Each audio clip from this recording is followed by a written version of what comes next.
Okay, everybody, welcome to class. First thing I'm going to do is share my screen and share the class notes.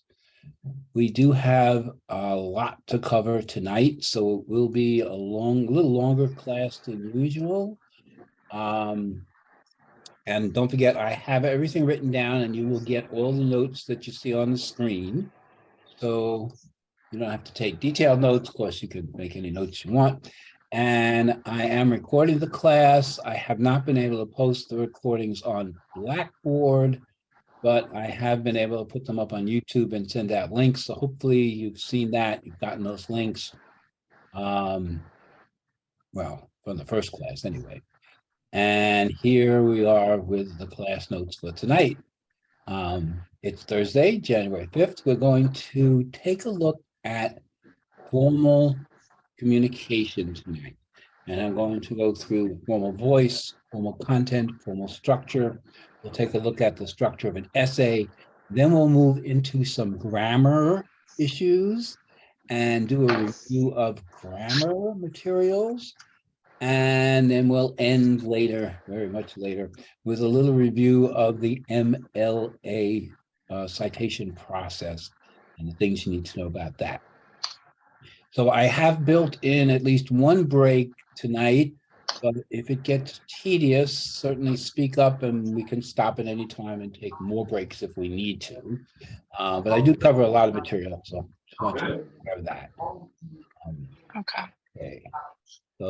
So here we are. Tonight we have this class. I will probably give you just about, hold on a second, I'm gonna mute somebody because it's a little noisy. Okay, coming back. Here we are.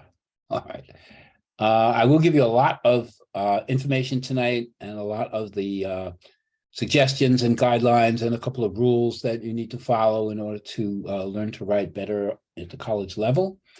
And for some of you, the stuff we'll go over tonight will be a review. You'll be familiar with it, and that's fine. We'll just reinforce what you know. For others who haven't thought about grammar and writing for a while, you might find some new things or jog your memory from way back when about these issues. Please don't hesitate to ask for clarifications as we go along. I do what I can to explain things really clearly, but sometimes it bears explanation in a better way. So ask questions along the way if you need to. Anyway, so we're going to cover a lot of stuff tonight. And then on Tuesday next week, that's when we will start in earnest to look at that first essay. And we'll do that reading class together. I'm going to keep admitting people, got to keep my eye on that. We'll take a look at the Declaration of Independence together. We'll discuss it. We'll do some reading together. We'll prepare for the essay. We'll look at an outline for the essay. And then you'll need to prepare a draft for January 14th. January 14th. Nah, that can't be right. Oh, yeah. That's in between the classes. Okay. We will have a class next week on Thursday again, and some of you, I'm sure, will have already submitted a draft, which is great, and we will look at some of those drafts on January 12th. I put the due date there on January 14th in between our classes because the turnaround times are very tight. We only meet twice a week, so that's why it's January 14th. And then then you're going to send me that first draft by email. I know you have my email. If you don't, I'll put it back in the chat again if I have to. And first thing I do when I get your essay is I respond with saying I received it, so you'll know I got it.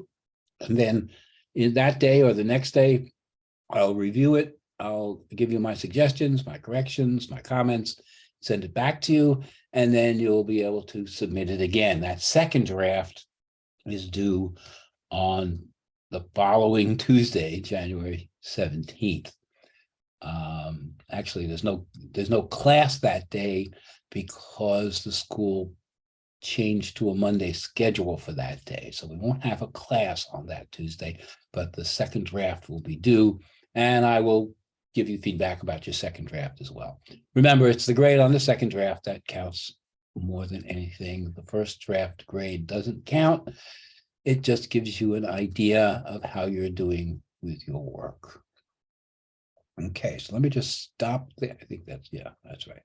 Let me just stop there for a second now that there's more people in class and see if there's anybody has any questions or anything, concerns, any issues, anything not clear about what we're doing, anything like that. Let me put my email in the chat again and my phone number. I might have said this last time, but I'll say it again. Well, that's the email has got a .edu, not a .edu, but I'm sure you'll figure that out. You can email me, you can call me, you can text me anytime. It's a good idea to do that when you're writing. If you have a question or you're not clear about something, don't let too much time elapse, because you don't have a lot of time to do the turnaround. I see what happened. My email went to one person and not to everybody. So I'm just doing that again to make sure you have that information. Okay, there we are. All right, then, let's take a look at the class notes and let's take a look at formal and informal communication. Now, the first thing you must realize is that you are all already experts at informal communication. Informal communication is what mostly face-to-face communication. It's what you do all the time, every day. You understand what other people are saying. Other people understand what you're saying. You are able to get your point across. Hang on one second. I got to let a couple of people in. Okay. And you're effective at that. You wouldn't be here if you weren't effective at doing that. One of the things about informal communication, face-to-face communication, is that when you're talking with someone and they don't understand what you're saying, they're likely going to interrupt you and say, wait a minute, that's not clear. I don't understand that. Give me an example. Explain that again, or something of that nature, which you, of course, do and overcome that barrier in communication and go on. But when we're writing, we don't have that luxury. When we're writing, we write at one period of time, and some later period of time, someone reads our writing. So we have to make sure when we're writing that our communication is exact, precise, and clear, as opposed to informal communication, which is often confusing and vague and not clear. For example, here's a sentence. He hit her back. Think about it for a second. There's a real question there. What does that mean? What could that mean? Anybody? What could that mean? He hit her back. It could be self-defense. It could mean a lot of things. It could be self-defense. It could be that, I don't know. You're right. First of all, it could be self-defense. The sentence before could have been, she hit him, and then he hit her back in return. Right. Or it could certainly mean he hit her on her back. No self-defense at all. So there's at least two meanings that a sentence like this could have. This is the point about formal communication. You don't want your reader to have to struggle to understand what you're saying.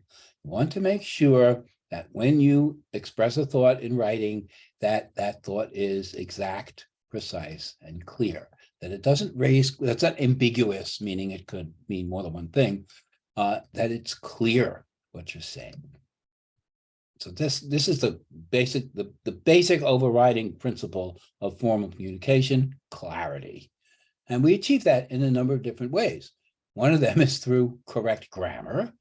And I skipped over this a little bit right here, which I want to just go back to for 1 second, which is that formal communication has three elements to it: formal structure, formal vocabulary, and formal voice.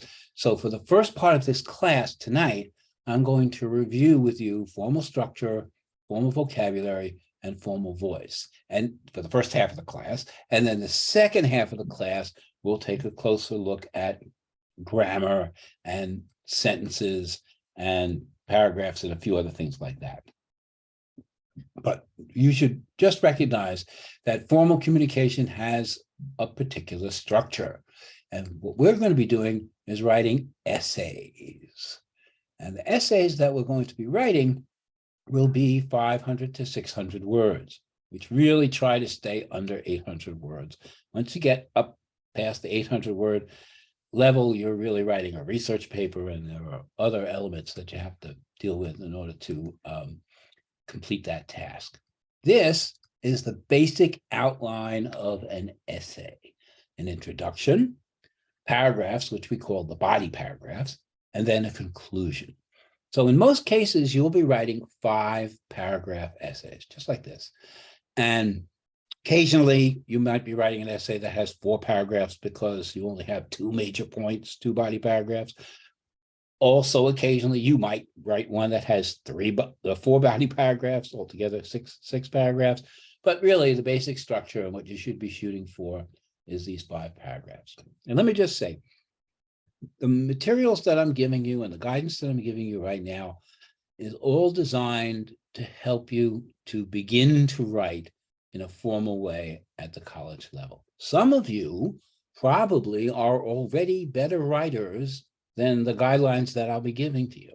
So I'm not trying, when I give you these rules and suggestions and guidelines, I'm not trying to change the way you write. If you will already write in an effective fashion, and if you can communicate your ideas and get them across, then use the proper grammar.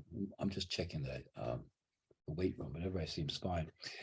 Then please continue to do that. Don't let what I'm suggesting detract from your ability to communicate. On the other hand, if you haven't written in a while and you really are nervous about putting together written materials, or you need a lot more practice in putting together formal essays, then the materials, the things that I'm giving you, will make that easier, because I've really broken things down to a very basic structure. And if you follow the things that I'm suggesting that you do, you will be able to learn to write at the college level and go on. You can certainly do better than what I'm going to show you, but at a minimum, if you do the things that I show you, you'll do just fine. So here's the basic outline for an essay that you're going to write. And what we're going to do now is we're going to take a look at each of those elements. We're going to take a look at the body paragraphs, the introduction, and the conclusion. And we're going to take a look at the sentences that belong in each of these parts of the formal writing. By the way, what I'm presenting here in terms of paragraphs and introduction and conclusion is the same for a research paper as it is for a short essay. In fact, it's the same for almost all formal writing that anyone might attempt to do. First sentence in a body, remember the body paragraphs, the body paragraphs are the middle paragraphs. I like to cover those first. That's the meat of what you'll be communicating, the basic ideas, the specifics of what you might be saying. So we start there. And the first sentence that you would want in a body paragraph is your topic sentence. Topic sentence expresses the main idea of the paragraph. Each paragraph focuses on an idea, and the topic sentence expresses that idea. Now, again, I say that this should be the first sentence in the paragraph, but that's really designed for anyone who's not written essays before or who is unsure of the essays. It works for everybody, but really the topic sentence doesn't have to be the first sentence in the first paragraph. Or it could be a sentence in the middle of the paragraph. It could be a sentence at the end of the paragraph. It doesn't even have to be one sentence. The main idea of the paragraph could be expressed in several sentences, a piece here, a piece here, a piece here. It's just easier when you're beginning to think about the topic sentence as the first sentence in the paragraph and to think about that one sentence as expressing the main idea of the paragraph. It's a good place to start. And a little later, down below, I'll give you more detail about these sentences that belong in the different parts of the essay. Right now, I'm sort of giving you a little more of a bird's eye view. Okay. So one of the things about the topic sentence of a paragraph is that you can use what we call emphatic order in order to introduce those ideas. Emphatic simply means strong. So strong order means, for example, you begin the topic sentence of your first body paragraph with the word first. First, we will discuss XYZ. You begin the second body paragraph with a topic sentence that says second, and you begin the third body paragraph with the topic sentence that begins third, or firstly, secondly, or thirdly, or first of all, second of all, third of all, or the first idea that's important to this topic is, and then the second idea that's important for the topic, and then the third idea. So as you can see, when you do that, when each of your paragraphs begins with this emphatic order, 1, 2, 3, it makes it easy for your reader to follow along your logic. And it also builds in a transition from one paragraph to the next because you're giving the emphatic order. You're saying first, second, and third. So the reader understands when they get to second that it's the next thing, or third that it's the next thing, the next idea in your argument. One of the things that you really want to do when you're writing is you want your reader to understand what you're saying. You want them to follow along what you're saying. You don't want to make your reader struggle to understand what you're saying. That's why you want to be clear and exact and precise, and also why you want your structure to be one that the reader can readily understand and follow. Remember, they can't ask questions along the way. So in a sense, you need to answer those questions ahead of time. One of the ways you answer the question is by organizing your sentences, organizing your paragraphs, organizing your essay in a way that's clear, precise, and exact, in addition to the words that you actually use. Okay, so you have the first sentence in each body paragraph is a topic sentence. Then you do something which really is one of the hallmarks of formal writing. You take a look at the words that you've used to express your main idea, and you see if any of those words need to be clarified, need to be defined. As you know, in English, words have many, many different meanings. For example, suppose your topic sentence for that first paragraph was something like, love is the most powerful emotion in the world. Nice sentence, perfectly fine. But then your reader might say, what does love mean? What kind of love is this writer talking about? There are many different kinds of love. Is it romantic love? Is it loving ice cream? Is it loving your mother? What could it be? And so it's incumbent on me, on the writer, to define that. So my next sentence might be, the love that's being referred to here is romantic love, just for example. Now, I'm giving you very simple examples just to illustrate the idea behind having a topic sentence and then defining the terms. But defining your terms is something we do continuously throughout the time that we're writing at a formal level, because English words could mean so many different things, because we don't want the reader to misinterpret what we're saying, because we don't want the reader to go off on a tangent thinking about something that's really not what we want the reader to be thinking about. Your readers don't have to agree with you. You could be saying such and such is important and they can think it's not important, but you definitely want them to understand what you're saying. And in order for them to understand what you're saying, you need to be clear, exact, and precise. And one of the ways to do that is to make sure that the words that you use are clear. Then you do something else, the next sentence, which is you focus on what's important about that main idea. For you as a writer, for anybody as a writer, the job of the writer is to determine what's important and express what's important. So you have this main idea, love is the most powerful emotion. So what? You answer the question, so what? Why is this important? Sometimes that sentence could be a question. Sometimes that sentence can be simply, this idea is important because, and then you just state the reason. But basically, that's what you need to do. You need to get your reader to understand why what you're talking about is important. You want your reader to focus on what you're saying. You want your reader to understand what you're saying. And you want your reader to grasp the meaning, the significance, the importance of what it is you're saying.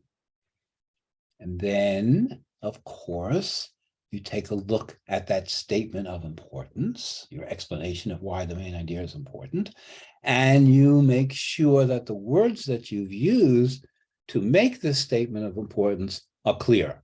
Once again, so that step actually of defining your terms, you can do at any point in your formal writing to make sure that the reader understands the words that you're using the way you want them to be understood.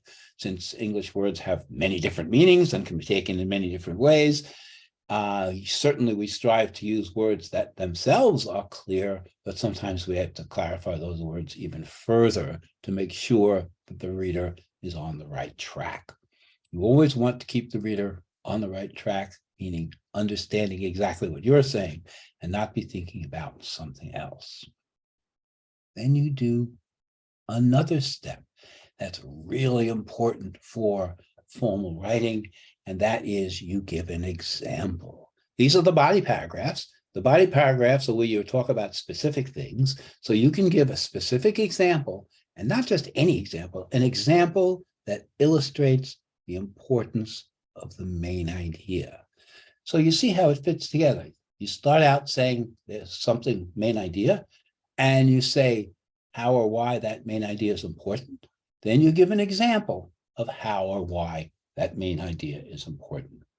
For the essays we write in this class, your examples could come from the documents that we read together, could come from any of the research that you're going to do. For each of the essays, you'll need to do a little bit of research. For the first essay, you'll just need the document we read and one source. For the second essay, the document we read and two sources. And then for the third essay, the document we read and then three sources. So each time you'll be practicing some of those research techniques.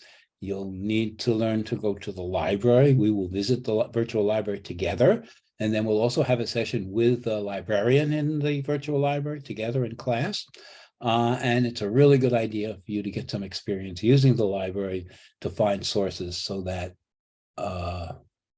you can do that in your other classes as well in the future. Messages keep flashing up. Sometimes it's somebody who's in the waiting room, so I have to stop every moment, make sure I know what I'm doing here. Okay, so body paragraphs, topic sentence, statement of importance, example that illustrates the main idea. Your examples can come from your own experience. You can make up an example that illustrates the importance of the main idea. The validity of the example lies in its ability to help explain the significance of the main idea. Then you take one more step, which makes this really formal. You don't rely on the example to explain itself to the reader. You explain the example to the reader. You explain how or why the example shows the importance of the main idea. And that's what you want to achieve in a formal paragraph. You think you focus on something about your essay that's important. You explain how it's important. You give an example of how it's important, and then you explain the example of how it's important, all related together. That's what you need to do in the body paragraphs. It's just a little note about emphatic order. Let me move this down so it's all on the same screen here. Okay, there we are. So I was saying before, it's just a way to organize the ideas. You, in the beginning of the paragraph, you can say first, second, third, or firstly, secondly, or thirdly, or any of these. If you're worried about words, some people in the beginning are worried about words. First is, of course, one word. And here, the first major idea related to this thesis was that 8, 9, 10 words. So one way to get more words is to use an introduction like this instead of an introduction like this. But really, this is all up to you, how you decide to write your essays. So those are the body paragraphs. Let's take a look at the sentences that belong in the introduction. Now, I told you the body paragraphs are the specific aspect of your paper. The introduction is general and the conclusion is general. So they're a little different. But the first thing you do in the introduction is you have what we call a thesis statement. The thesis statement expresses the main idea of the entire essay, much in the same way as the topic sentences express the main idea of the paragraphs. So this is what your essay is all about. Then, of course, you have to take a look at your thesis statement and see if you need to clarify any of the terms that you've used to express that idea. And often that happens. Sometimes not. Sometimes you're able to craft a thesis statement that's straightforwardly enough written that there's no confusion at all, and you can skip that step. But this is something to keep in mind all the time whenever you're writing formally, in order to make sure that your readers can actually understand exactly what you're saying. They don't get confused, they don't go off on tangent. They don't start worrying about what it is, whether they understand what you're saying. Maybe you yourself have read other things that other people have written, and in the middle of reading what you're reading, you say, what's going on here? What is the author talking about? This is confusing. Well, that author didn't do a good job, probably, writing that piece in a way so that the reader could follow along and understand along the way. Not always the reader's fault. Sometimes it's the writer's fault. And in this class, you are the writer, so you don't want it to be your fault. Okay, so the thesis, you start your essay out with a thesis statement. Just like the topic sentence, the thesis statement really doesn't have to be the first sentence in your essay, in your introduction. It can be in the middle, it can be at the end. It doesn't even have to be one sentence. The main idea could be expressed in several sentences. But for the beginning writer, it's always easier to make the thesis statement the first sentence in the entire essay, the first sentence in the introduction. So thesis statement, define your terms, and then, of course, you give the statement of importance. You're really answering the question, why is this thesis important? To whom is it important? What makes it important? It's always, as the writer, it's your job to make sure that your reader understands the importance of what you're saying. Otherwise, why should the reader bother reading what you've written? If it's not important, who cares? So you need to focus always on what's important about what you're writing about, what's important about what you're saying, and focus on communicating that to your reader. That's what you should be keeping in the back of your mind. Once again, you take a look at the statement of importance and see if there are any words you've used that really need to be clarified so that the reader understands exactly what you're saying. Here's a key thing, though. No examples in the introduction. The introduction, just like the conclusion, are general statements. Examples are specific, and they belong in the body paragraphs, so that you shouldn't be using the word "for example" in your introduction or in your conclusion. That those words belong in your body paragraphs. And some people really like, in the introduction, to give a little preview to the reader about what comes next in the essay. And that's okay if you'd like to do that. For example, in our first essay, we're going to be writing about the inalienable rights of life, liberty, and the pursuit of happiness. So I could imagine a sentence at this point in the introduction that says, the inalienable rights of life, liberty, and the pursuit of happiness are significant aspects of the Declaration of Independence that should be examined, or some sentence like that. That would be the kind of preview, mentioning the things that you're going to cover, that you're going to talk about that are important in your first body paragraph, your second body paragraph, your third body paragraph. Not necessary to do that. Some people really like to do that, though. So what is something that's a good thing to do is to repeat your thesis statement. I use the term here, paraphrase. A little later tonight, we'll talk about paraphrasing techniques, but paraphrasing is simply saying the same thing using different words or different sequence of words. And that's a very important thing for a writer to be able to do. If you're writing about some specific idea and talking about its importance, and the one thing you don't want to do is you don't want to repeat the same words in the same order over and over again.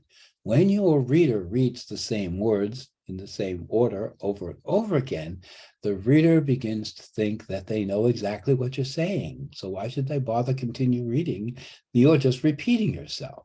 So even though you need to repeat yourself, say your thesis statement, in order to make your point, You need to repeat it. You need to write it in a different way so your reader doesn't immediately recognize that you're repeating yourself.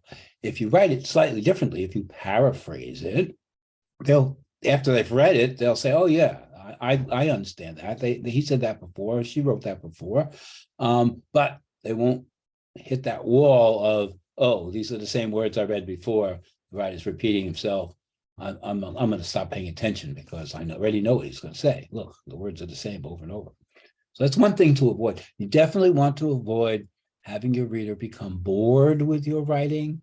And one of the ways readers become bored, they tune out, is when you repeat words in the same way.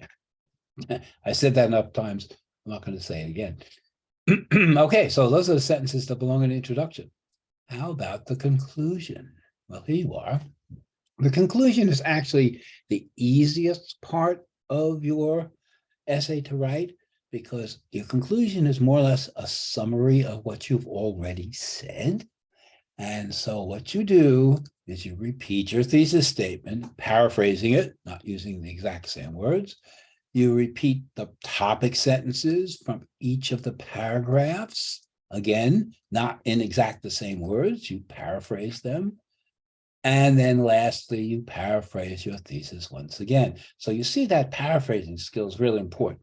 It's important to express the ideas that you're talking about in different ways and keep them focused, but to express them in different ways so that your reader can understand them and also doesn't feel that you're repeating them.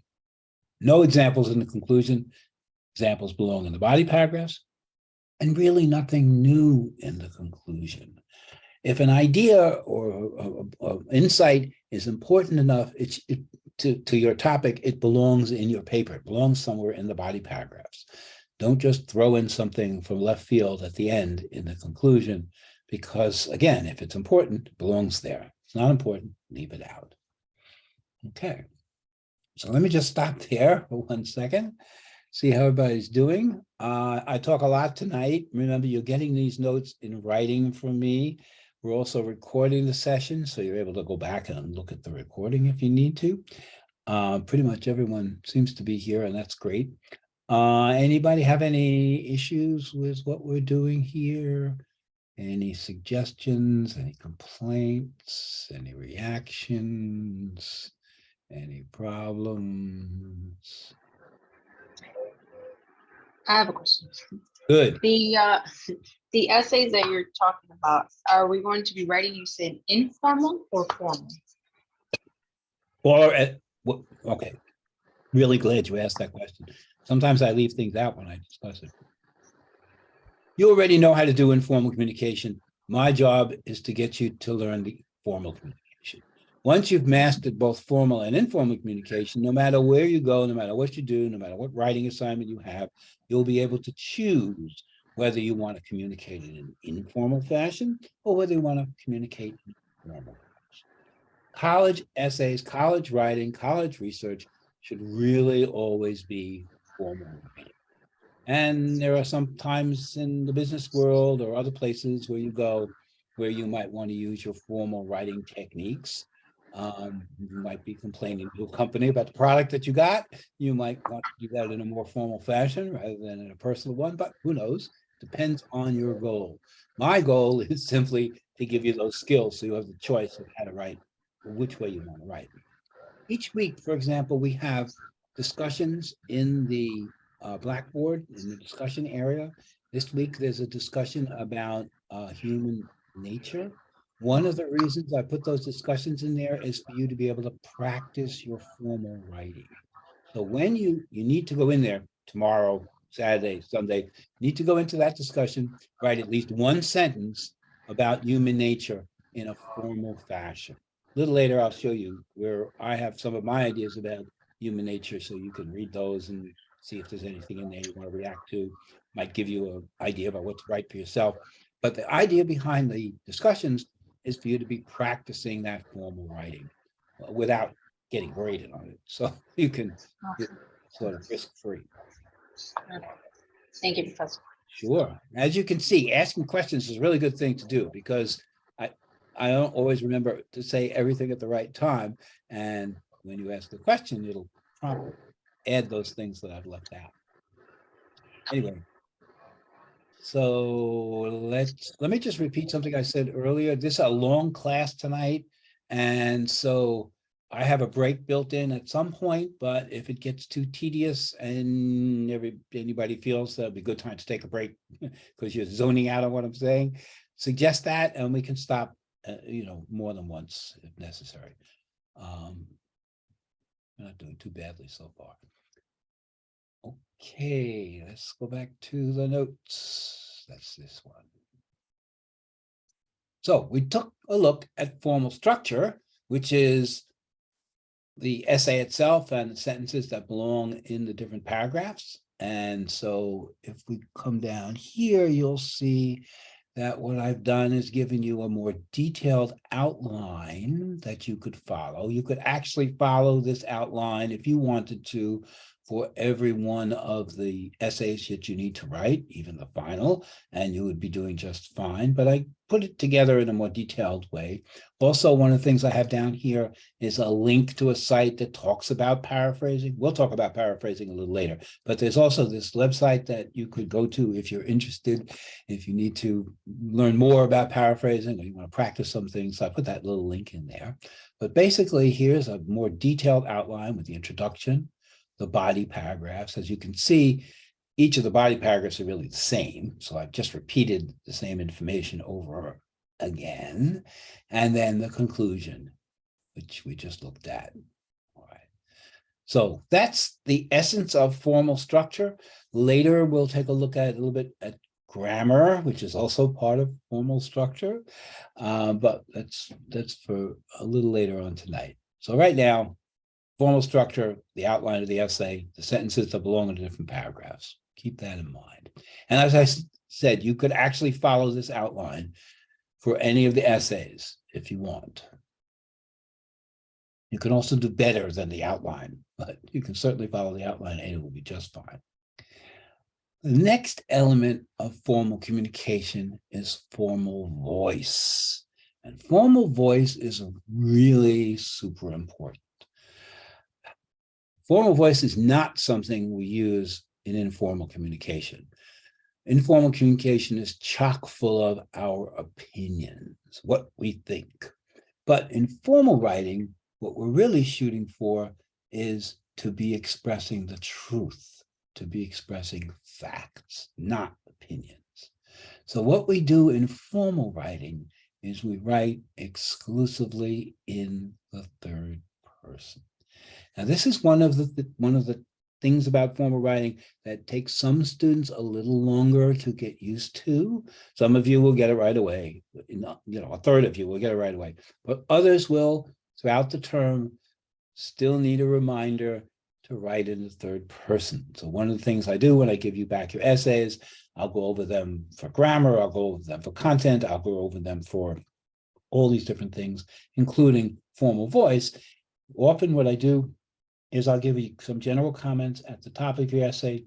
And then as you go through the essay, you'll see usually in red or crossing out and things of that nature, I will have given you suggestions and editing ideas about how to improve your writing. But what you need to do is think about third person. First person, I think it's raining outside. Clearly an opinion. What do we know? What do you know when I say, I think it's raining outside?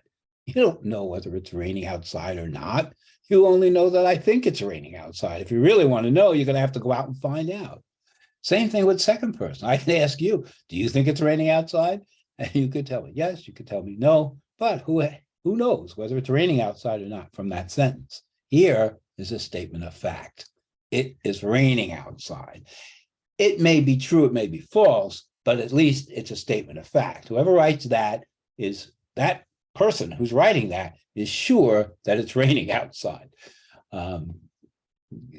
Again, they could be wrong, but at least it's a statement that purports to be saying the truth and not opinion. And that's what we're aiming for in formal writing. So let's just take a look at that in a little bit more detail.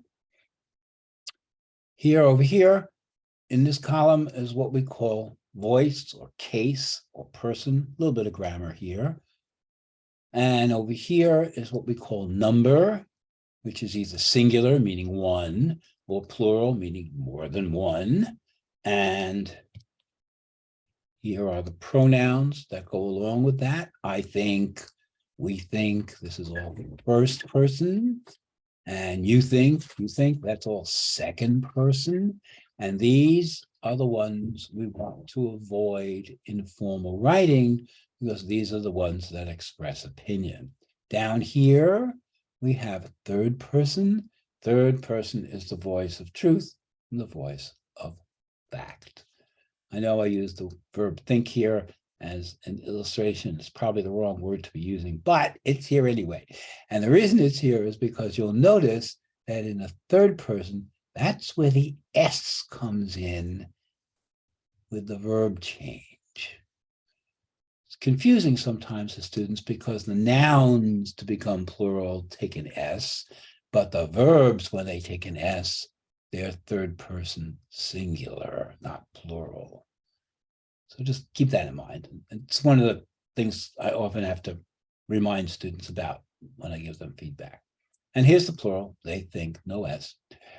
Now, of course, these days, to be more gender conscious, we often use they as a singular pronoun.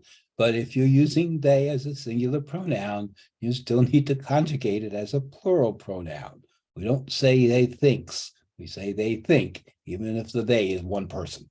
So just keep that in mind. That can be confusing too, but you don't need to do this if you don't want to. You could just stick with these and you'll be fine. So third person is what you're shooting for in formal writing.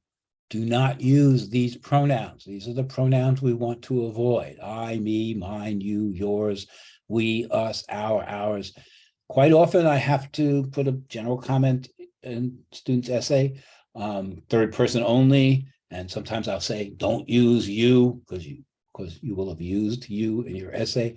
Usually what I'll do when I find those words in your essay is I'll highlight them in red. And so you sort of need to sometimes go through those essays pretty carefully, because that might be your only mistake and you need to find that little red mark. And definitely use these pronouns. These are the ones you want to use. This is sometimes tricky for students to master, so keep that in mind. One of the things I'm doing tonight in reviewing these things is a shortcut, so that when the real learning takes place when you write, you send it in to me, I review it, I give you suggestions, corrections, whatever, send it back to you, and then you rewrite it. And that process is very detailed. So I'm explaining all of these things to you at this point, so that when you get feedback that relates to, say, third person, use third person, you'll know what I'm talking about. I don't have to explain it later, explaining it all in advance. You'll always have these notes to refer back to. And after a while, everybody gets a hang of it. A couple of students might still be using first person or second person in the final exam because it's a short term, but most everybody gets this pretty well. And that's formal voice. Here's just another couple of examples. Here, I'm sure that nursing is a fine career. An opinion. Here's the fact, nursing is a fine career. Just like that. Just take the I am sure out, take yourself out of the statement. Clearly, everything you write is your opinion. Everything that you express are your thoughts. The point is to express those thoughts in a way that shows that they're really a statement of fact, that you believe they're a statement of fact or a statement of truth. And the way you do that is by using the third person. So write exclusively in the third person. Let me just stop there for a second. See if we lost somebody. See if we have any complaints, any issues, any problems following what I'm saying, any questions, anything like that. Okay, let's do the last piece of formal communication, which is formal vocabulary. Now, As you know, words in English can mean many different things. So I couldn't possibly give you an entire list of all the informal words in English. So what I have done is I've created a short list of 10 words that you should either use or use less frequently, and I give you the alternatives. As the semester goes on, I'm sure I'll be pointing out to you other words which are informal that you might be using in your essay, but these are basically the top 10 lists that you need to pay attention to. By the way, one of the things that happens when you use formal vocabulary, formal voice, and formal structure is that your writing becomes more formal. And when your writing is more formal, it gets more respect. Certainly gets more respect from college teachers, even if they're not English teachers, and even if they don't understand why they like your writing better or why they think that you've written a good essay. They just know it's a good essay. Even if they don't realize why, they will realize it. So it's really important for you to think about presenting your ideas in a formal way rather than an informal way. Formal structure is important for that. Formal voice is important for that. And especially formal vocabulary is important for that. So let's take a look at what we got here.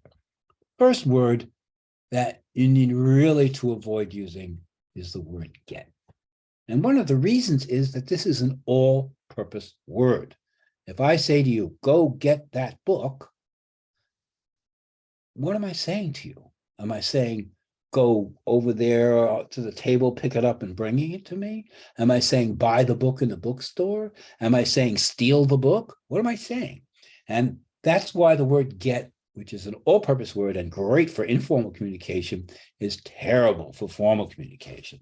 So in this column, I have the don't use word. And here, I've just given you a few of the meanings that that word get could have, right? You want to buy the book? Here, we get sick. No, we don't get sick. We catch a cold or we contract an illness, right? We don't get older. We become older or we grow older, right? It's not that you get what I'm saying. It's that you understand what I'm saying. Again, these are not words that you don't know. You know all these words. That's not the point here. Point here is not, this is not vocabulary building. This is more of for you to understand that these words I've highlighted here are more formal words, and this one, that's the informal word. So keep this one out of your writing and use words that actually say what you mean.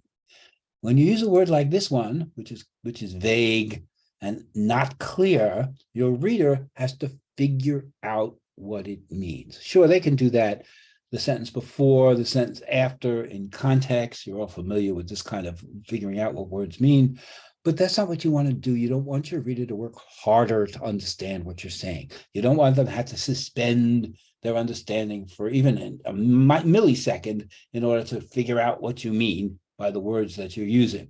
You want to use words that express your ideas clearly and precisely and without confusion.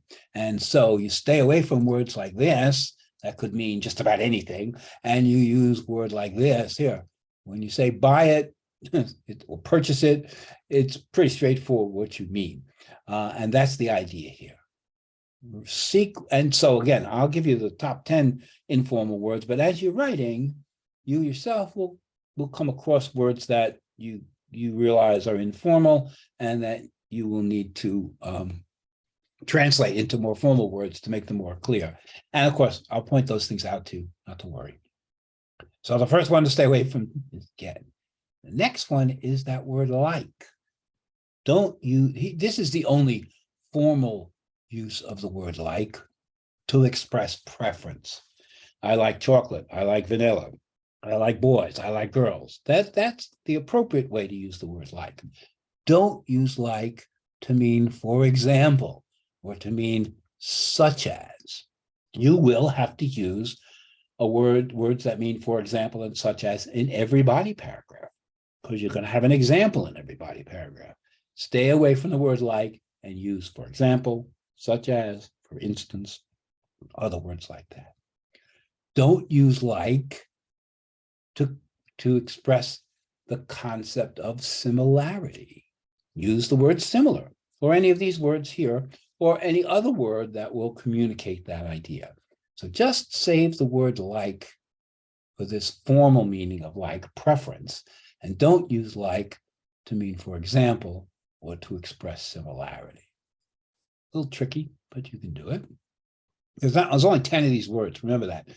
The next one is the word so, which sneaks into our writing often, especially with expressions like so many and so much. Sorry, people. Sorry, guys, you were waiting in the waiting room and I didn't see you were there. So you'll have to take a look at the video to catch up to where we are now. Don't look at it now. We're just moving forward. We covered formal structure and formal voice in the first part of this class. Now we're looking at formal vocabulary. Anyway, so the third word to avoid is the word so, which we use to mean very, usually to mean very. We also use it to mean any of these words. Therefore, consequently, as a result, for this reason, thus, that one you might not be so familiar with, it just means so. Thus, use these words instead of this word. One of the things that happens also when you move from informal to formal is that your sentence structure sometimes has to change. Sometimes you can't just substitute one word for another. Sometimes you have to change the sentence around to use the more formal word. Sometimes you could just plug one word in for the other, but sometimes you need to change the sentence around. And what happens there is that your sentences also take on a more formal structure. And each of these little things, formal structure, formal voice, formal vocabulary, each of these little steps, when they're all taken together, they present themselves in your writing as a more formal piece of work. And of course, that will get more respect and people will value it more and you'll get better grades. Certainly in this class. Okay, so here we go. The next one to avoid is the word to, T-O-O. Never ever use this word in formal discourse. You don't need it. We have the words and also, sometimes to can mean this, any of these. So definitely use these words when you are going to use the word to. We have these expressions, too many, too much, which really communicate the idea of excess, of overabundance. So try to use other words such as these when you, instead of the expression too many and too much. This can be a little tricky. And once again, sometimes you have to restructure your sentence in order to avoid using the expression too many or too much. That might be the hardest thing that you have to do in order to move from informal to formal, is eliminate those expressions too many and too much. Here's another phrase, a lot of, and that's one of the informal phrases that often gets used. Just means many, just means numerous, just means several. And of course, there are many, many other words to express that idea. So try to stay away from this sort of fundamental baby way of expressing it and move on to a more formal vocabulary to do that. So those are the 5 words that you really should not have in your writing. The next 5 words, I'm just saying, we'll use these as little as possible. All right. And the first one is that word and. Nothing wrong with the word and. We need to use the word and. Jack and Jill went up the hill. Whenever we combine things, we use the word and. So don't use and at the beginning of the sentence. Use any of these words at the beginning of the sentence. And when you use a word like this at the beginning of the sentence, put a comma after it. So it's besides, comma, or moreover, comma, or additionally, comma, or furthermore, comma, rather than and. All of these, use them as little as possible. And certainly at the beginning of a sentence, use these. Similarly, we have the word but. And is our fundamental conjunction for joining 2 ideas. But is our fundamental conjunction for expressing an exception. So once again, look at all the words we have to express those ideas. Use these words, and certainly at the beginning of the sentence, don't use the word but. So you have two little rules there. One is don't use those words as much as these more formal words, and certainly don't use them at the beginning of a sentence. Once again, when you do this, your writing takes on a more formal cast overall. This one's a little different. It's the word just, and really we should be reserving that word for the concept of justice, especially these days. Justice is on a lot of people's minds: economic justice, social justice, political justice. But we use this word just as an all-purpose word, so don't do that in formal writing. Here are any number of meanings that that word just could have in an informal setting. Pick the one that means what you want it to mean in the sentence that you're writing. Don't use that word just indiscriminately. One of the things you can do is you can write your essays as you're thinking them through and use all the informal words you want when you're writing them for yourself. And then before you send it in as your draft, edit it, take a look at it, go over it, and see where you've used informal vocabulary and change those informal words to formal words. And again, sometimes you have to change around your sentences. Nothing wrong with that.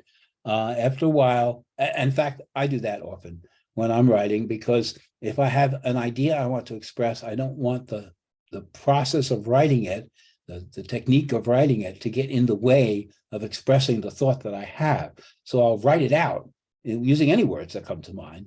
And then before I present it to wherever I'm going to present it, I will edit it and review it and rewrite it in such a way so that it delivers the message that I want to deliver in the words that I want it to be delivered. Think about that. Again, there's just a few of these. Another one is since. Try to reserve the word since for time. Since you've learned to write in a more formal fashion, you don't use those informal words. Don't use since to mean because. Use because to mean because. There's nothing wrong with the word because. But don't use because at the beginning of a sentence. The word because expresses a causal relationship between two things and belongs in between those two things. This is because that. So don't use since for because, and don't use because at the beginning of the sentence. Here are just some other words you can use instead of the word since that also mean because. These use since for the time element. And then lastly, there's the word do, which is our basic verb for any action. We do everything. Therefore, everything that we do actually has a verb that expresses that particular action clearly. So instead of using a word like do, use the verb that expresses the action that you're actually trying to communicate. All I did here was list some examples, but really every verb, almost every verb, deals with action, doing something, and those are the words that you should use instead of that informal do. Oh, it's time for a break. We're about halfway through, and we are halfway through, and that's an hour. So we have an hour left. We should take a break. Let me stop this. Yes? Everybody wants a break? No. It's an hour left. No. There's an hour left. I'd rather keep going. Yeah. Maybe a little less. Maybe a little less. Yeah, we can keep going. Okay. Yeah, I'm good. I Yeah, agree. let's I'm just down. keep going. Okay. Sure. Now, the next part of the class, first thing we do is we take a look at grammar. So again, grammar is something you may have been thinking about, may not have been thinking about. The last time you thought about it might have been a long time. So all I'm going to do is a quick review of grammar as it relates to formal writing. And for those of you who are familiar with it, fine, you'll understand everything without a problem. And for those of you for whom it's new, okay, I'll be introducing some ideas that you need to think about. You'll have the notes that you'll be able to refer back to. And once again, when I go over your essays, I give you very detailed feedback So the point of going over these grammar issues with you now is not so much for you to learn them completely as much as for you to have heard them once, so that if I point them out to you again in your essay, it's not something totally new. Oh yeah, he talked about that. Let me see what he said. Or yes, I now understand because he talked about it before. And then the very last thing we'll do is we'll take a look at the MLA formatting for citations really quick. We'll be doing that a number of times during the term. I just want to introduce you to that idea. All right, so here we go. Let me share the screen. That's this one there. All right. First thing is, I promised you a little review of paraphrasing techniques. Paraphrasing is really important. You need to be able to express the same thought in different ways. And so the first thing to do is to know that you can express something in active voice or in passive voice. Here's active voice.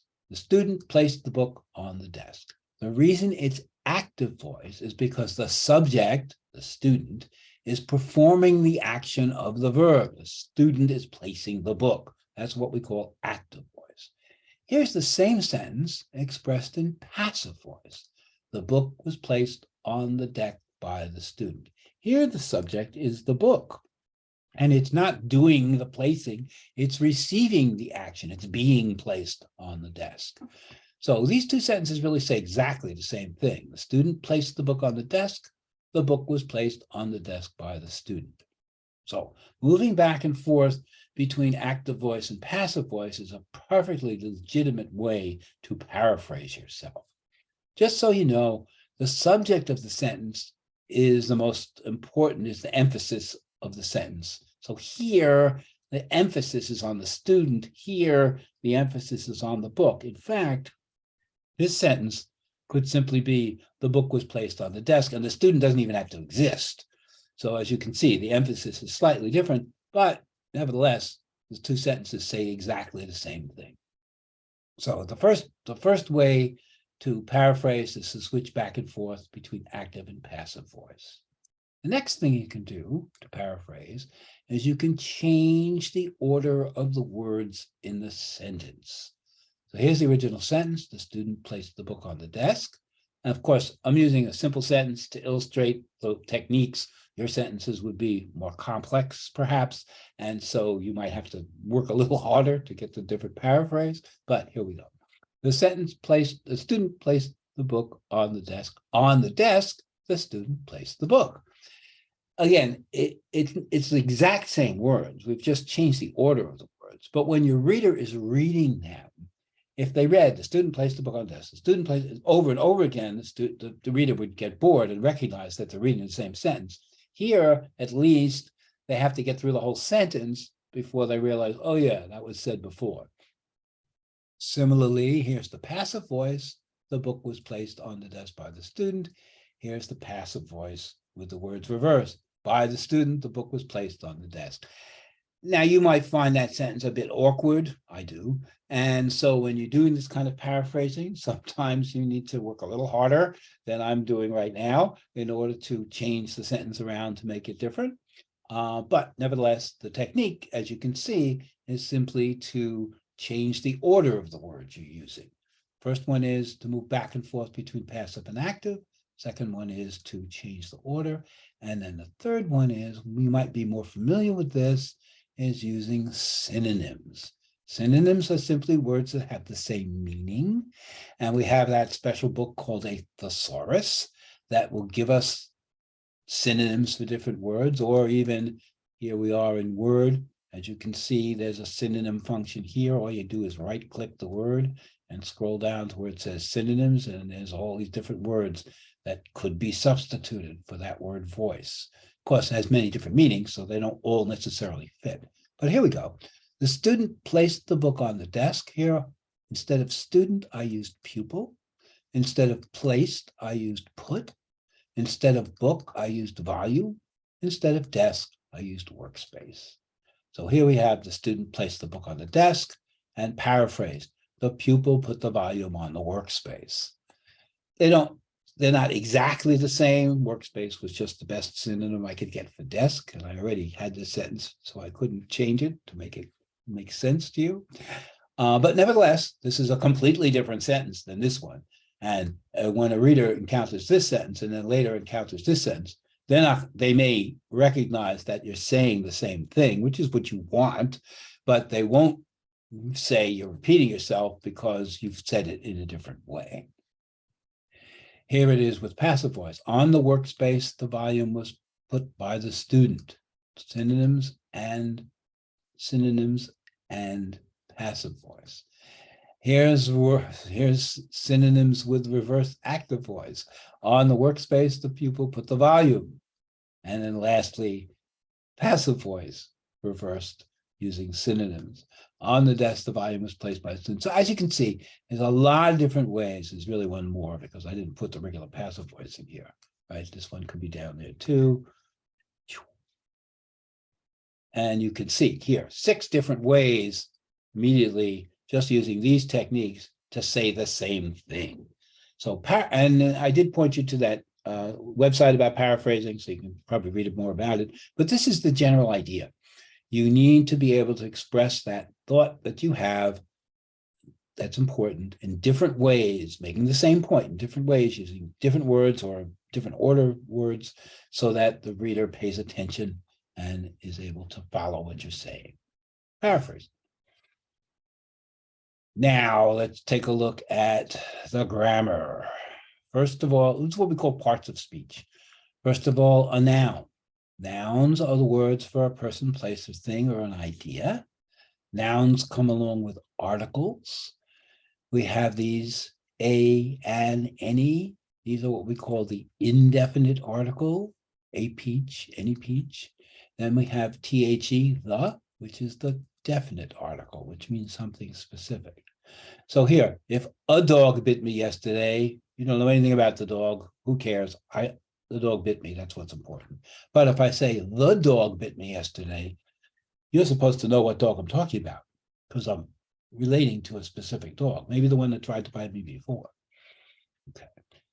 Pronouns, we looked at pronouns a little while ago when we talked about first, second, and third person, take the place of nouns. Okay. Adjectives describe nouns and pronouns. They describe them. They give you the quality or the quantity of that noun. So it could be a delicious peach, that's quality, or it could be 10 peaches, that's quantity, right? Colors and numbers are always adjectives, except in poetry, I suppose, where you can do just about anything you want. Notice that the nouns take an S when they become plural. I mentioned that before. Keep those things in mind. Sometimes I have to give people feedback about singular and plural agreement. So when I say that as feedback to you, you'll know what I'm referring to. There. To make the nouns plural, add an S. Sometimes you add an ES. When it ends in S, you add an ES. Okay. Another example. Verbs. Verbs deal with actions, thoughts, or feelings. The infinitive, when we say a verb is an infinitive form, it's with the word to in front of it. To go, to play, to speak, to work, to write. Okay. Verbs change their form in the sentence depending on the noun or the pronoun that they're relating to. So, in the sentence, nouns and verbs must agree, both in number, singular or plural. The noun is plural, the verb needs to be plural. The noun is singular, the verb needs to be singular. There is an apple, there are many apples, right? 1 apple is singular, 10 apples is plural. Conjugation is simply the word we use to describe how verbs change in the sentence like that, depending on the number or the case. Here's that little chart again. We just looked at it moments ago. Only here to re-emphasize the fact that in the third person, the verbs take an S. Third person singular, the verbs take an S, whereas the nouns take an S to be plural. So it's sort of grammar is like that sometimes. It sort of doesn't make logical sense, but there it is. Keep that in mind. Then we have adverbs. Adverbs are really important because most people don't use adverbs correctly. And if you've learned most of your English from listening to other people speak or watching TV or the movies or anyplace else, usually people don't use adverbs. However, when you're writing in a formal way, you need to use adverbs. Adverbs give us the quality or the quantity of verbs. Usually it's quality. Almost every adverb ends in ly, almost every one. There's a few that don't, and almost every word that ends in ly is an adverb, except of course words like these. Additionally, coincidentally, these words happen to be conjunctions, but almost every other word that's not a conjunction like this, that ends in ly, is an adverb. So you need to use adverbs when you are writing. Here, you should distribute the rewards evenly. Evenly needs to be an adverb because it's describing the verb to distribute. It's describing how you distribute the rewards. So you don't say you should distribute the rewards even. You say you should distribute the rewards evenly. Here, the strong nurse readily helped the patient.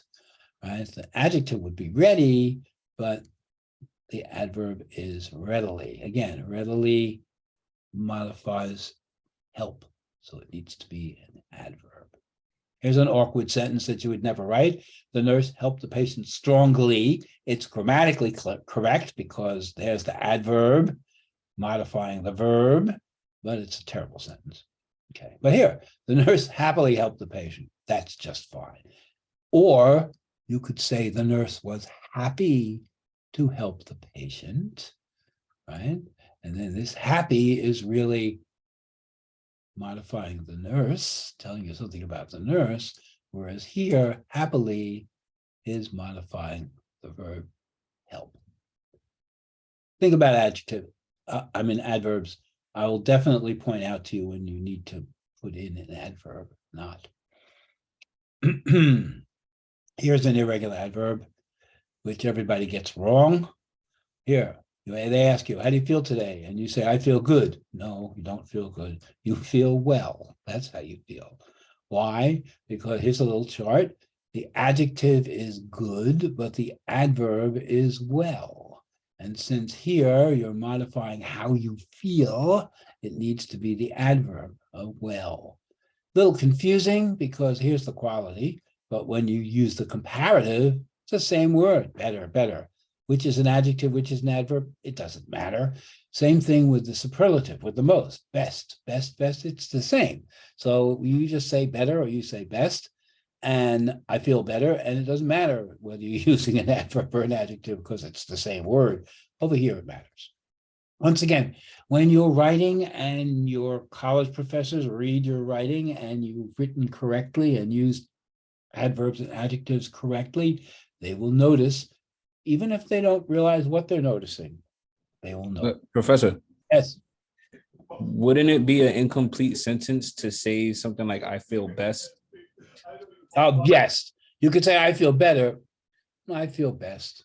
Not necessarily. Like it sounds almost incomplete as if you're just saying like I feel best. Like I'm waiting for you to finish. So what do you feel best at? Like what is it that you feel best about? You're correct. There's grammar and there's good writing. And the two are not always the same. So it might be grammatically correct to say I feel best, but who would want to say, as you say, it sounds awkward and it doesn't sound complete. So I would want more explanation than that. But grammatically, it would be all right. It would be all right. You're right, though. It's a bad sentence. Okay, so we have prepositions. Prepositions tell us the position of things, the relationship between things. And you should know that word between only refers to two things. You can be between a rock and a hard place. But if there's more than two things, use the word among. This is something that people misuse all the time. They'll say, between you, me, and the lamppost. No, it's not. That's wrong. It's among you, me, and the lamppost. Okay. Here are some prepositions. They just do the position of things. Over, under, around, through, on top of, underneath, prepositions. Key is for formal writing, don't end your sentences with preposition. You were worried about ending with best. Well, certainly don't end with a preposition. Here. Don't write, that's what I'm waiting for. You might say this to your friend, absolutely, but if you're writing a formal sentence, you might want to write it this way. Only, once again, this is a very awkward sentence, grammatically correct, but awkward. So when you do that, when you change your own writing from informal to formal, and then you wind up with a formal sentence that you don't like, you're the writer. Change it, fix it, use other words. Complete the thought, add another thought, move it around. The whole idea here is for you to stay away from the informal and move to the formal, but your formal writing needs to also be pleasing to you. So you might not think there's anything wrong with the sentence. There probably isn't, except for formal writing, you don't want to end with a preposition. So just keep that in mind. This is the kind of comment I often make when I'm reviewing students' work. You ended a sentence with a preposition, so I'll put a note in there. Try not to end sentences with a preposition. So when you go to your rewrite, you might change that sentence around. Again, I'm not expecting everybody to do everything correctly, and take all my advice immediately. Some of you will be able to do that. That's because you're better writers and you have more experience. Others, it'll take several weeks to get used to writing in this fashion and thinking in this fashion and expressing yourself in this fashion. And that's the point of this class. It's a class where you need to learn how to do what you need to do. It's the grade that you get at the end of the class that counts the most. Certainly, if you start out getting A's, you'll probably get A's the whole time. But if you start out with a B or a C, that doesn't mean you won't get an A at the end. What counts is, have you improved, and how do you do on that third essay, and how do you do on that final exam? So just keep that in mind. It's a real learning process in this class. Okay, so just some vocabulary. A phrase is a group of words without a verb. Once again, when I'm giving you feedback, sometimes I'll need to use words such as phrase or clause, which is coming up, and I just want you to have heard them before so it doesn't throw you totally when you find that in the criticism. Something like this, to the store, there's a phrase, there's no verb. This one we call a prepositional phrase simply because it starts with a preposition. This is just another example of this, right? And here, in this one, ending in the preposition, you just need to take the preposition away. Simple fix on this one. That's where I'm going, not that's where I'm going to. You don't need the to there. Go back. All right. And then we have conjunctions. Conjunctions are our words that we use for joining ideas. And our chief conjunction for joining ideas is the word and. I already told you, try not to begin sentences with and or with but. Here are some other conjunctions. And we looked at these before in the formal vocabulary list, but there they are again, just to remind you. Here's some more substitutes for the word and, right? Those are our three main conjunctions. There's a special class of conjunctions called coordinating conjunctions. This is one of those grammar rules that makes absolutely no sense, but it's a rule. So we need to really learn this one. This is tricky. I'm going to talk about it a little bit later. I'm just mentioning it right now. And it has to do with the coordinated conjunctions. The coordinated conjunctions have an acronym, fanboys. Here they are. There's only 7 of them. For, and, nor, but, or, yet, and so. As you can see, the acronym, fanboys. So if I put into your essay fanboys, comma, here, you'll know what I'm referring to, and I'll explain it shortly. Let's just take a look at sentences first. A clause is a group of words with a verb, and an independent clause is a sentence, a complete sentence that expresses a complete thought. And that's what you're aiming for in your writing. You're aiming for complete sentences that can stand on their own, that express a complete thought. So occasionally you'll write a complicated group of words and it's not actually a sentence. So my comment would be, this is not a sentence, and I'll highlight what it is that's not a sentence. Often I'll leave that to you to fix and rewrite. I'll just call your attention to the fact that it's not a sentence. Short sentence, I am, that's a sentence. Subject, verb, expresses a complete thought that I actually exist. So you'll be writing sentences, of course, that are longer than that. Just some vocabulary. When you have a group of words that's not a sentence, it can be called an incomplete sentence or a sentence fragment. Sometimes it's what we call a dependent clause. I'll show you a bit more about that in a moment. All right, so this stuff is here. And that's not there for a reason.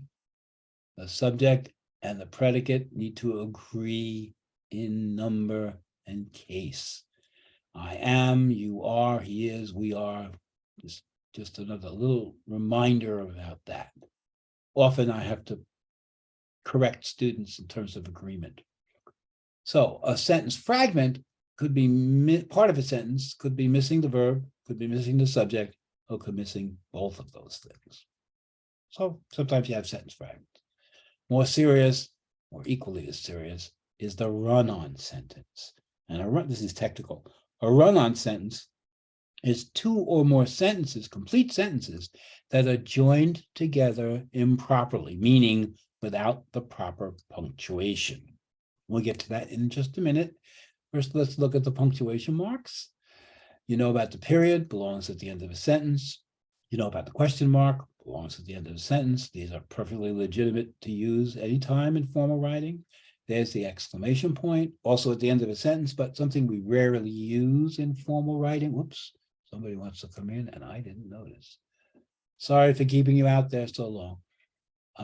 The class is definitely recorded, so you can always catch up by watching the recording. And either tonight or tomorrow, I'll be sending out the link for that. You probably got a link for the first class. Anybody who didn't get to the first class, I saw some people looked at it, definitely try to sit through that.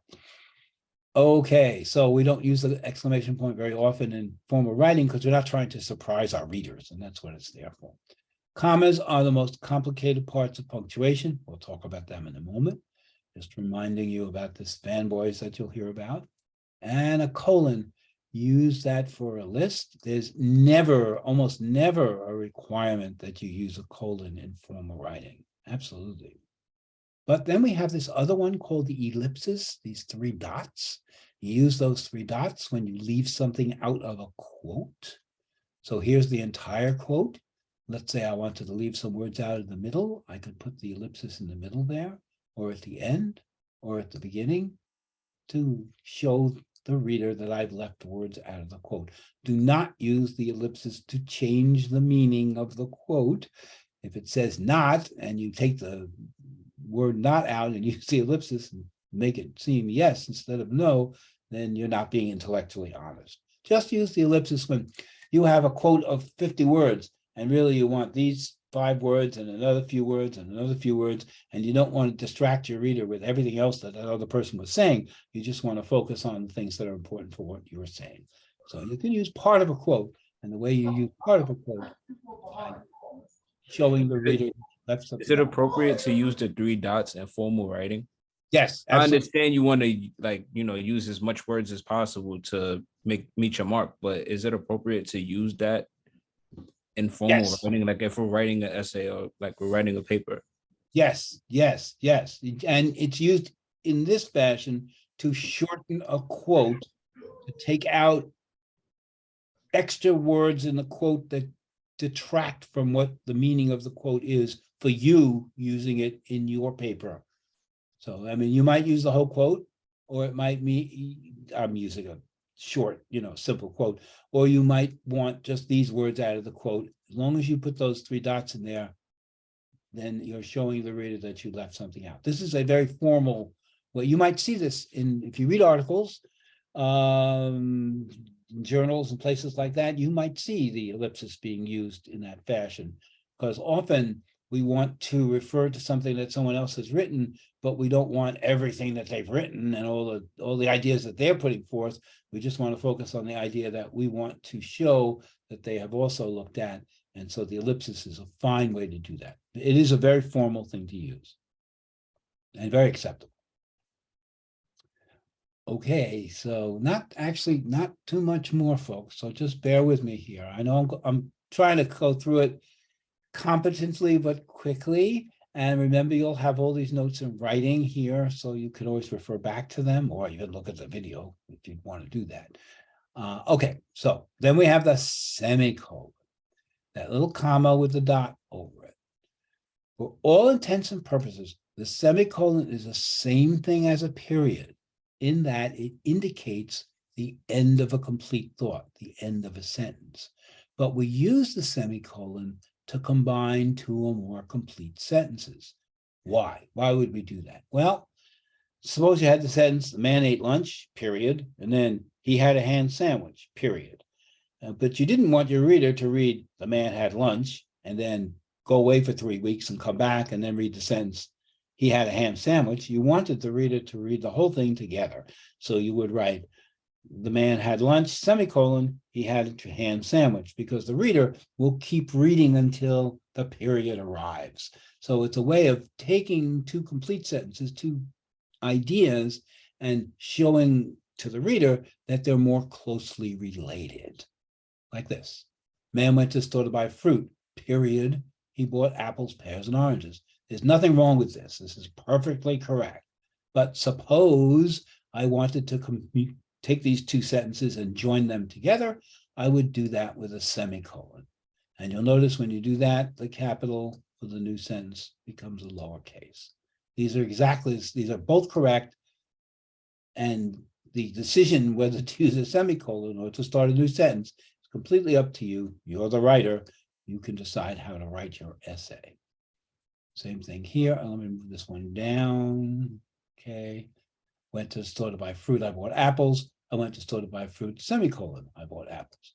Only put this in here because, of course, the capital I stays the same. Or here, Mary went to the store to buy fruit, period. Mary bought apples. Mary went to the store to buy fruit, semicolon. Mary bought apples. All of these are correct. Once again, when it's a proper noun, you're going to keep the capital, even though you're using the semicolon. Man went to the store to buy fruit, semicolon. He bought apples, pears, and oranges. That's correct, but look at this one. Man went to the store to buy fruit, semicolon, capital H. That would be wrong. Or this one. Man went to the store to buy fruit, comma. He bought apples. No, that's wrong too. You have a complete sentence here and a complete sentence here. And the way you join two complete sentences is with a semicolon. So this one we call a comma splice because the comma is creating that run-on sentence. Sometimes you put a conjunction in there. Here's two sentences. A man went to the store to buy fruit. Then you want the conjunction. Therefore, he bought apples, pears, and oranges. Well, when you do that, you follow that conjunction with a comma. Here it's two sentences. Here it's one sentence. Man went to the store to buy fruit, semicolon, therefore, comma, he bought apples, pears, and oranges. Perfectly acceptable, wonderful sentence. When you use a conjunction, here's another one. When you use a conjunction, you simply use the semicolon, conjunction, and comma. Could be two different sentences, that's fine. But if you want to make it one sentence combined, then you use the semicolon, the conjunction, and then a comma.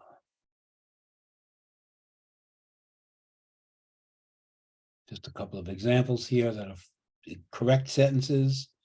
Not even sure why those examples are there. Except when you use a fanboy to combine your two sentences, then you need to use a comma. Very tricky. Those are the fanboys. So, man went to the store to buy fruit, semicolon, and he bought apples, pears, and oranges? No, because and is one of the fanboys. And when you combine two sentences with a fanboy, you need a comma, not a semicolon. Here, man went to the store to buy fruit and he bought no punctuation. Incorrect. Because when you have a sentence and then another sentence and you combine them and use a fanboy, then you need a comma right there. Here we are. All these are correct. And is a fanboy, so is a fanboy. Here it is as two sentences. Here it is as one sentence. Here it is as one sentence, two sentences. All these are green, are all correct. So the thing to remember, and what might happen with you, is you might forget to put the comma in before the and when you're joining two sentences and you'd have a run-on sentence, or you might use a semicolon where the comma belongs or something like that. And my comment to you would be right in the middle of the sentence. I'll show fanboys, comma required here. Sometimes what I do, if you've left the comma out, like up here, is I'll put the comma in and then I'll highlight it in red.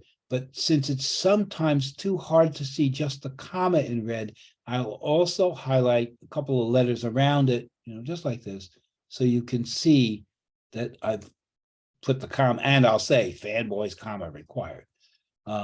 So if you see that kind of stuff, you know what it's all about.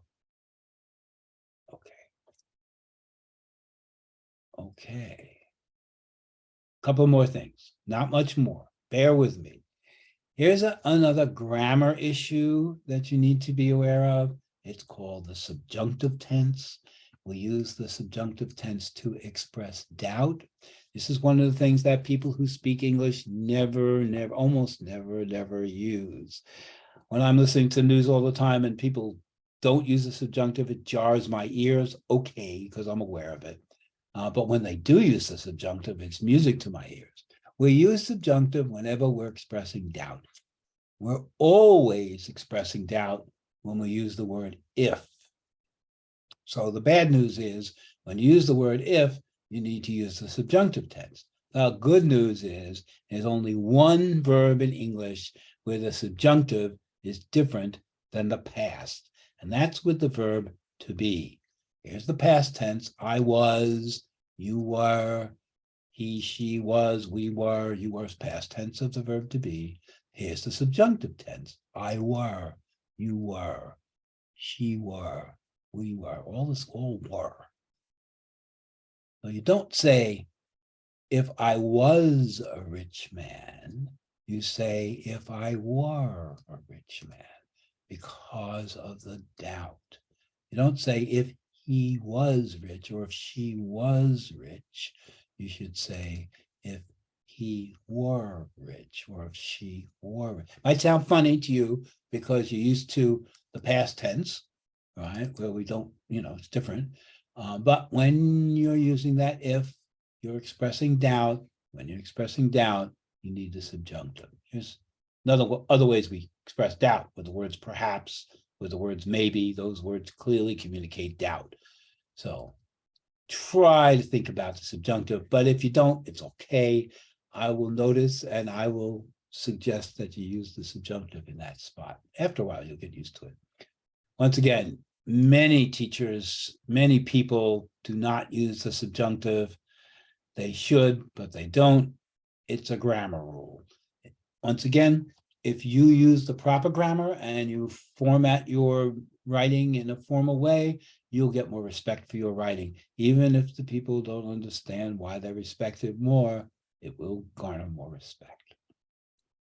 Then we come to commas. Commas are the hardest part of grammar. I still make mistakes with commas, so I'll just give you the basics with commas. Really, I do use this as a rule. If you're not sure about a comma, it's better to leave the comma out than it is to have lots of extra commas where they don't belong, because they can confuse the reader. So you have those words, for example, which you're going to use in your body paragraph, or such as. Whenever you use those, you put the commas in front and the back of the word, for example. The little match girl, comma, for example, comma, whatever.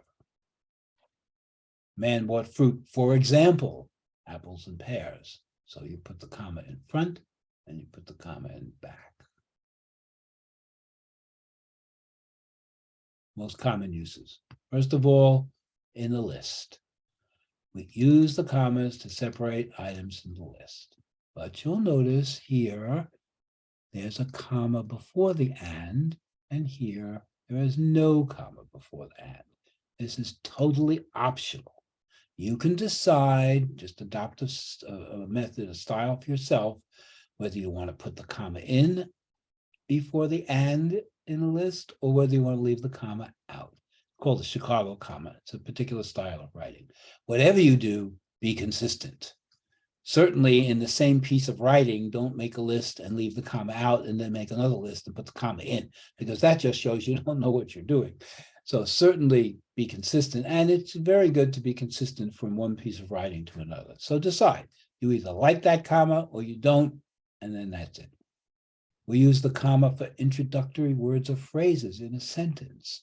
So when you start your sentence with words such as these, it could be a single word, furthermore, or even a whole group of words like according to the author, you put a comma after that. The sentence comes after that, stands alone. These are really conjunctions that connect one idea to the next, one sentence to the next. We use the commas to set off words that describe other words. Sometimes these are called descriptors. The technical term is a positive. So here, I already told you about, for example, and such as, but here, the little match girl, comma, who does not have a name, comma, is the main character in the story. This sentence could really just be, the little match girl is the main character in the story. That's the sentence. But I wanted to say something about the fact that she didn't have a name. I wanted to add that description or that information to the sentence, so I set it off with commas. Could have done the same thing with parentheses. Right there, open parenthesis, close parenthesis. Some people think that the parentheses interrupt the flow of thought more than the commas do, so they prefer the commas, but these are exactly the same. You choose. You can write any way you want to. Here, my friend Tom is a great guy. Really, the sentence is, my friend is a great guy. But I wanted to add his name, so I put the name Tom in there and set it off with commas. Here are the fanboys. We talked about the fanboys. You need to use the fanboys when you're connecting two complete sentences with one of the fanboys. So use a comma, connect two sentences with a fanboy. And then lastly, in terms of commas, we want to put together an independent and a dependent clause. An independent clause is a sentence. So here's the sentence. The nurses would constantly give us updates. Great, fine sentence. Now I want to add this, even over the phone as promised. So the nurses would constantly give us updates, comma, even over the phone as promised. This part is not a complete sentence. It's a dependent clause. It depends on this one in order to become a sentence. So we introduce it with a comma. If we didn't want to do that, then we would have to write a complete sentence here. The nurses would constantly give us updates, semicolon. They do this even over the phone as promised. Here we have two sentences, so we can join them with the semicolon. Okay, MLA style is the last thing we're doing today. Just bear with me. Okay, here are the main things you need to know about MLA style. First of all, the title page has a certain format. And I think I still have that up there somewhere. Nope. Okay, I don't have it there, so we won't go there.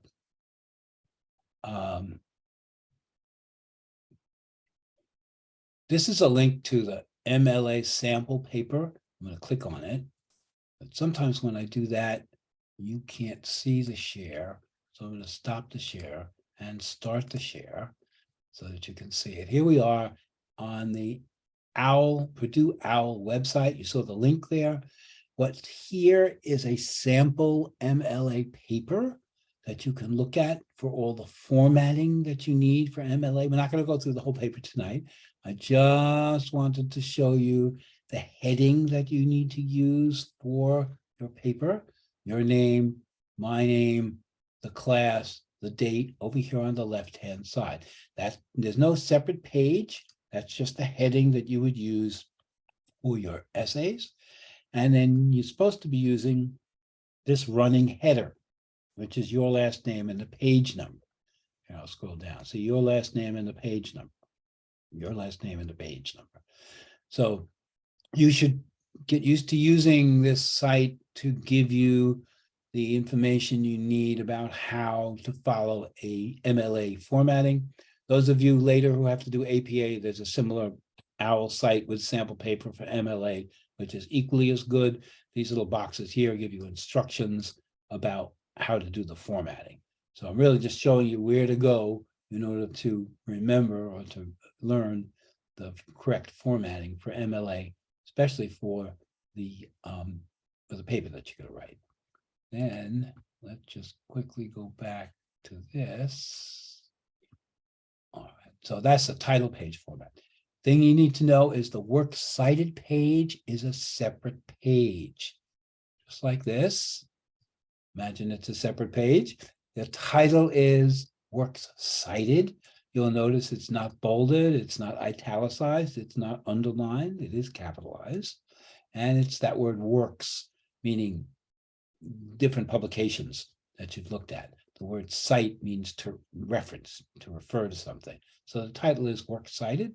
And then here are the elements in your works cited page. You'll notice that the things listed here are listed in alphabetical order. And the format is what we call hanging indent format, where the first line is flush with the margin and the second line or third line is indented. We'll be reviewing this again. I'm just showing you this. For your first paper, you'll need a works cited. And one of the items in the works cited is going to be the Declaration of Independence. I'll give you the citation for that. And then the other thing you'll need is a source of your own that you found through your own research, either in the library or on the web. And you'll need to record that information in your works cited. So you'll have two items at least listed in your works cited. For your second essay, you'll need the document, which I will give you, and two sources. And then for the third essay, the document and then the resources. So you'll be practicing going to the library and going to the web and finding sources and using quotes in your essays and then documenting those quotes in your works cited page. Okay. Told you these things. This is the last thing here. There are two different ways to refer to quote from a source. One is called the parenthetical method, and the other is called the narrative method. When you do the parenthetical method, you put this information at the end of the sentence. So here's an example. The First Amendment grants, quote, freedom of speech. There's my sentence. This is my quote. Where did I get that quote? I got that quote from a source that was written by Madison. Here it is down here, listed under Madison. Notice at the end here, I have the open parenthesis, the name, the page number, the close parenthesis, and then the period at the very, very end. Not over here, where you might think it belongs at the end of the sentence, but here after the close parenthesis. That's the parenthetical style because all the information is put in parentheses at the end of the sentence. This is the narrative style. The difference is that we mention the author in the sentence itself. In the Bill of Rights, Madison wrote freedom of speech. There's my quote. Now I've already given you the author's name. So now all I need to put into parentheses at the end is the page number. No P, no PAGE, just the number in parentheses. And again, notice the period goes at the very end. So these two things work together. In your text, you have a quote, you telling the reader where the quote comes from this source. The reader wants to know more about the source. They go down here to the works cited, and they can find all the information they need if they wanted to consult that source on their own. All right, that's a very quick review. I know of MLA. We'll talk about it a number of other times and go into more detail. I'll be reviewing your MLA formatting on your essays as you hand them in. It is something that is a good idea to get used to because you'll have to be doing that a lot in your college career. And the sooner you get a hang of it, the less of a chore it becomes when you're actually doing the writing. Sometimes the things we have to do are hard enough. Putting them in the right format shouldn't make it more burdensome, even though it does. Okay, I know it was a long night. I gave you a lot of stuff. Recognize that I don't expect you to know everything tomorrow, that some things you'll know tomorrow and some things you'll know next week and some things you'll know 2 or 3 weeks from now. And that's the whole idea. What we're going to be doing in the class is writing essays and practicing the things I've talked about tonight. And so again, some of you will get some of the things more quickly, some will take a little longer to do, but after several times of writing essays and implementing these formal writing techniques and the grammar and the formatting, things of that nature, you'll get the hang of how to do it. I give you very detailed feedback. If you need more than the feedback that I'm giving you, then you might want to visit the Writing Center. We might even have an office hour session together to talk about things, but let's leave that for the future. Right now, what I need you to do is to prepare for next week. And so let me just bring that up here. Hang on one second. Hang on one second so I can remind you of what you need to do. Let's go here, and share that screen. So on the Blackboard site, in the discussion section, there's a discussion about human nature. And this is really here for you to practice the formal writing techniques. Please go in there this weekend and write one sentence about human nature. If in a formal way, write a formal sentence about human nature. And then each week we have a discussion just like that about different topics. If you want to know more about human nature, you can go up to the content area and scroll all the way down to where it says critical thinking skills. And in there, I have shared with you some of my thoughts about human nature. So if you're not sure what to say, or you're not sure what we're talking about, you can go in here and read what I wrote and react to it, may have your own thoughts about it, whatever. But what I want you to do is practice writing that at least one formal sentence in the discussion area. So think about doing that. The other thing you can do to prepare for next week is go down in the content area to the essay number 1 folder. And in there, I have a couple of background readings. Here's one about the history of the world. Here's one about Here's one about the history of the United States. I haven't said it often enough, but reading and writing are the flip side of each other.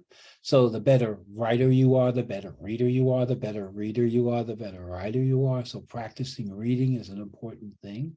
So try to read some of that stuff before class so that you practice your reading and practice your thinking skills a little bit more. Okay, I don't have more for you. Any questions, issues, complaints, thoughts, something you don't like? Anything? No, Professor, we good. Thank you. Okay, everybody. Have a good weekend. I'll see you next week. Have a good day. Professor. Good night, everybody. Good night, you guys. Professor, Thank thank you. you. Thank you, Professor. All right. Good night. Weekend, good night. Good night. Good night. Thank you, Professor. Professor, just a quick Bye. question. Sure. Good night, Professor. Good night. Yeah, about the discussion board, I think I already posted one. I was just wondering if I did it right, if you can see it or not. I'll take a look. I was in the wrong class when I had it up there on the board. Oh, okay, okay. Hang on one second. I'm looking now. Thank you. I'm looking now. So if you do make a corrections about that one, will I know what mistakes I made or? So I really wasn't planning to make corrections on this. You can see it now. Okay. Here you are. This is you. No, the Other other one, Other one. Sorry. the Kate. Let's move over to the next one. There we go. Capabilities of missing technology.